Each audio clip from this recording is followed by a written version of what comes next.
Waste crime is now being described as the new narcotics, and this quiet field in Kidlington that I visited last week is a petri dish for that dark, widespread underworld. In just a few months, hundreds of illegal tons of waste piled up here. The location, perfect. Secluded, screened from view, with trucks arriving through the night so no one suspected a thing. So what's turned it into such lucrative business? Well, in the last 5 years alone, landfill tax has gone up by about 34%. With tax and gate fees combined, it now costs over £150 a tonne to dump waste legally.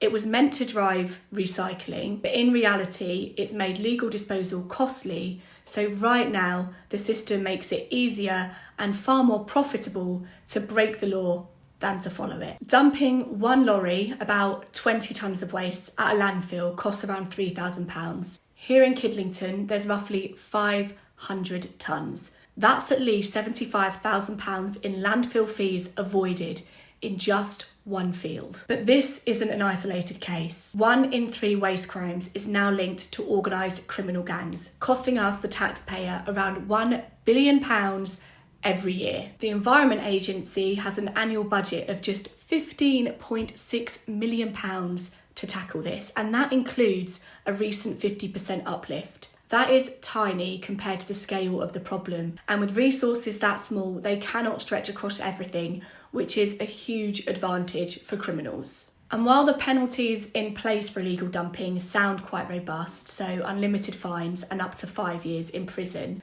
the reality is that most cases never reach court, and when they do, the fines often resemble a business expense more than they do a punishment. Take last year, for example. Across all of England, there were only 34 prosecutions for waste offences, with fines totalling around £320,000, which is around £9,500 per case. For organised gangs, the risk is low and the returns are high, hence the new narcotics. So who's footing the rest of the bill? Well, we are. Councils pay for the clean-ups, local budgets get diverted, land is polluted, and communities bear the long-term risks to our health, to water and to wildlife. The clean-up bill here alone is bigger than the local council's entire annual budget, and that's before you even count the environmental and human impacts. So yes, there's been an arrest connected to this site in the last couple of days, good news, and there's now 24-hour surveillance finally in place, also good news, but that's only come after huge public and media pressure